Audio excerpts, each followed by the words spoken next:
तो हमारा पहला क्वेश्चन है कि 0.4 मीटर लंबाई का एक सीधा चालक 7 मीटर प्रति सेकंड के वेग से 0.9 टेस्ला के चुंबकीय क्षेत्र में गतिमान है।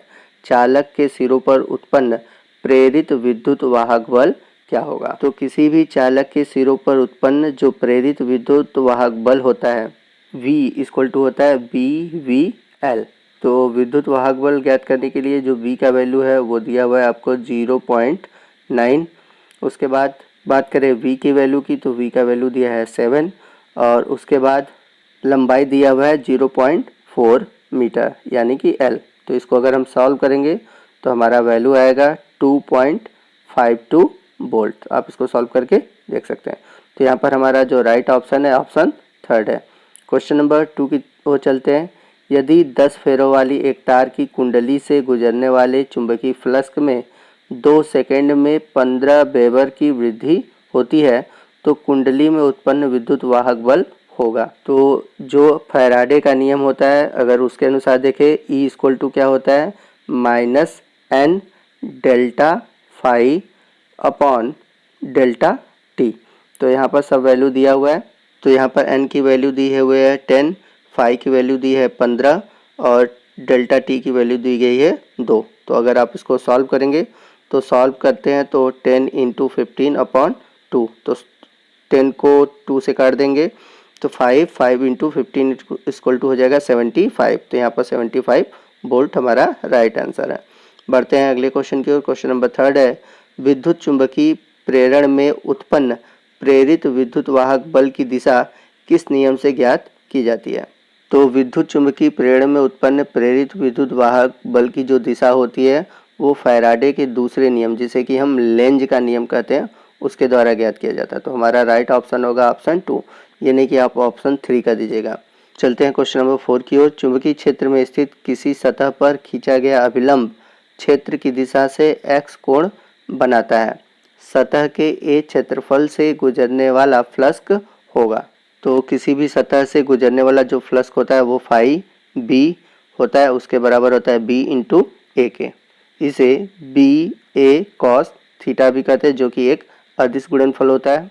तो यहाँ पर हमारा अदिश गुणनफल हो जाएगा बी डॉट ए। तो यहाँ पर राइट ऑप्शन है ऑप्शन थर्ड। बढ़ते हैं क्वेश्चन नंबर 5 की ओर। निम्न में से न्यूनतम प्रतिरोध किसका है? तो जो हमारा अमीटर होता है, अमीटर में हम लोग क्या कहते हैं प्रतिरोध को श्रेणी क्रम में जोड़ते हैं ताकि जो परिपथ में गुजरने वाली धारा होती है वो बहुत तेज़ी से गुजरे, जिसके कारण इसमें जो प्रतिरोधकता है वो कम हो जाती है। तो इस तरह का क्वेश्चन आएगा तो आप याद रखिएगा कि जो अमीटर होते हैं, अमीटर का जो प्रतिरोध होता है वो न्यूनतम होता है।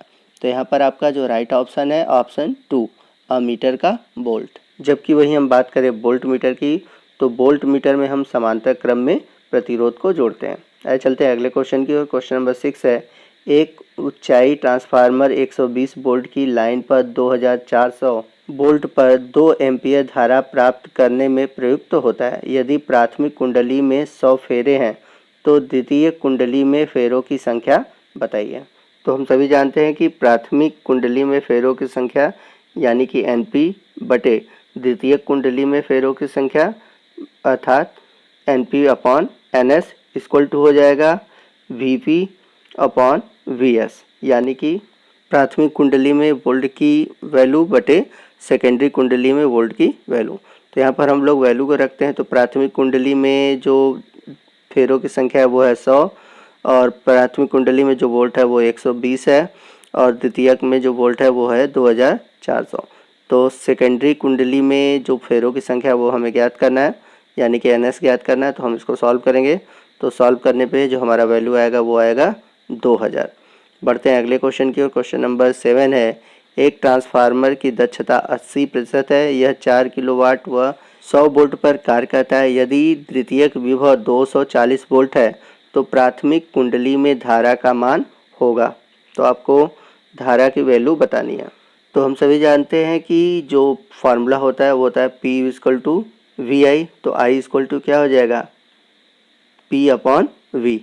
तो यहाँ पर हम डायरेक्ट धारा का मान निकालेंगे क्योंकि हमें P और V का वैल्यू पता है। तो P का वैल्यू कितना है आप देख सकते हैं क्वेश्चन में।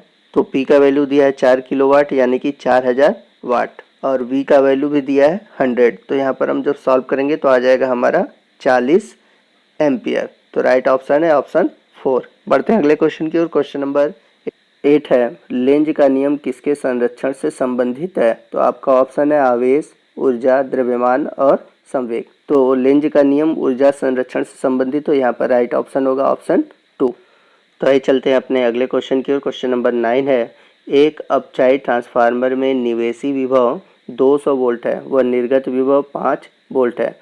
तो ट्रांसफार्मर की कुंडलियों में फेरों की संख्या का अनुपात क्या होगा? तो जो फेरों की संख्या और विभव का जो अनुपात होता है, इसके बारे में मैंने अभी पीछे आपको बताया था, NP/NS = VP/VS।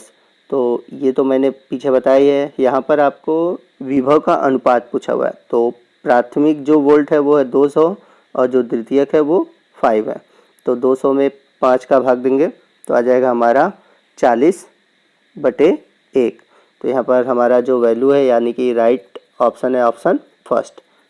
बढ़ते हैं अगले क्वेश्चन की ओर। क्वेश्चन नंबर 10 है, विद्युत चुंबकीय प्रेरण में विद्युत वाहक बल समानुपाती होता है। तो जैसा कि मैंने पीछे क्वेश्चन में आपको विद्युत वाहक बल का फॉर्मूला बताया था, E = -N delta phi upon delta t. तो जो माइनस होता है वो डायरेक्शन को बताता है और जो n है फेरों की संख्या है। तो इसका वैल्यू अगर हम 1 मान लें तो हमारा आ जाएगा delta phi upon delta t, यानी कि चुंबकीय फ्लक्स में परिवर्तन बटे समय दर में परिवर्तन। तो इस प्रकार जो E है वो चुंबकीय फ्लक्स में परिवर्तन बटे समय दर में परिवर्तन के बराबर है। तो हमारा राइट ऑप्शन ऑप्शन 4, चुंबकीय फ्लक्स में परिवर्तन की दर। क्वेश्चन नंबर 11 है, डायनमो उत्पन्न करता है। तो यहाँ पर पूछ रहा है डायनमो यानी कि जिसे हम जनरेटर भी कहते हैं, तो ये क्या उत्पन्न करता है? तो जो डायनमो होता है हम सभी जानते हैं कि धारा उत्पन्न करता है। धारा मतलब विद्युत वाहक बल। तो यहाँ पर हमारा राइट ऑप्शन हो जाएगा ऑप्शन नंबर 2, विद्युत वाहक बल। बढ़ते हैं अगले क्वेश्चन की ओर। क्वेश्चन नंबर 12 है, 500 फेरों वाली कुंडली से संबंध चुंबकीय फ्लक्स 0.1 सेकेंड में 0.32 वेबर से घटकर शून्य रह जाता है। कुंडली के सिरों पर उत्पन्न विद्युत वाहक बल होगा। तो जैसा कि हम लोगों ने पीछे फार्मूला देखा था, E = -N delta phi upon delta t. तो N यानी फेरों की संख्या, तो 500 इंटू डेल्टा फाई का वैल्यू है 0.32 और T का जो समय है वो दिया हुआ है 0.1 सेकेंड। तो यहाँ पर 500 का 20 हटाकर यहाँ पर पॉइंट हटा देंगे और 0.1 को हम लिख लेंगे 0 बढ़ाकर। तो यानी कि हो जाएगा 50 इंटू 32। अब इसको हम सॉल्व करेंगे तो हमारा वैल्यू कितना आ जाएगा? 1600 आ जाएगा। तो हमारा राइट ऑप्शन है 1600 वोल्ट। आगे बढ़ते हैं अगले क्वेश्चन की ओर। क्वेश्चन नंबर 13 है, चुंबकीय प्रेरण की खोज किसने की थी? तो चुंबकीय प्रेरण की खोज सर्वप्रथम फ्लेमिंग ने किया था। तो हमारा राइट ऑप्शन हो जाएगा ऑप्शन 1। बढ़ते हैं अगले क्वेश्चन की ओर। क्वेश्चन नंबर 14 है, यांत्रिक ऊर्जा को विद्युत ऊर्जा में बदलने वाली मशीन है। तो जैसा कि हम सभी जानते हैं कि जनरेटर द्वारा हम यांत्रिकी ऊर्जा को विद्युत ऊर्जा में बदलते हैं और जनरेटर को मैंने बताया था डायनमो भी कहते हैं। तो यहाँ पर हमारा राइट ऑप्शन होगा ऑप्शन 1, डायनमो। तो यदि हम बात करें विद्युत मोटर की, तो विद्युत मोटर क्या कहता है? विद्युत ऊर्जा को यांत्रिक ऊर्जा में बदलता है। वहीं बात करें हम ट्रांसफार्मर की, तो ये संचित ऊर्जा के रूप में रखता है और जो प्रेरण कुंडली है ये धारा को प्रेरित करता है। चलते हैं अगले क्वेश्चन की ओर। क्वेश्चन नंबर 15 है, वोल्टमीटर को श्रेणी क्रम में जोड़ने पर धारा का मान हो जाएगा।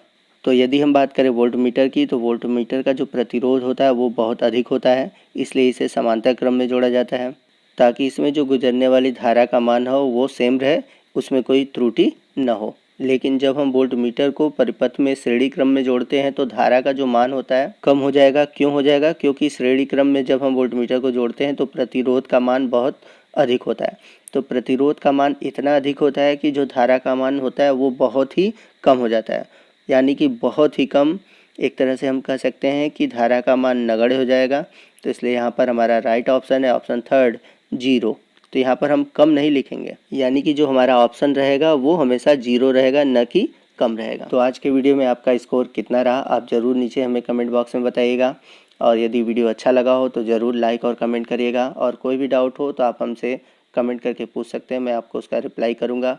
और यदि आप हमारे चैनल पर नए हैं और अभी तक आपने हमारे चैनल को सब्सक्राइब नहीं किया है तो प्लीज़ हमारे चैनल को सब्सक्राइब कीजिए और बगल में जो बेल आइकन है उसको प्रेस कीजिए ताकि जब भी मैं कोई नया वीडियो अपलोड करूं उसका नोटिफिकेशन आपको मिलता रहे। तो आज के लिए बस इतना ही। जय हिंद, जय भारत।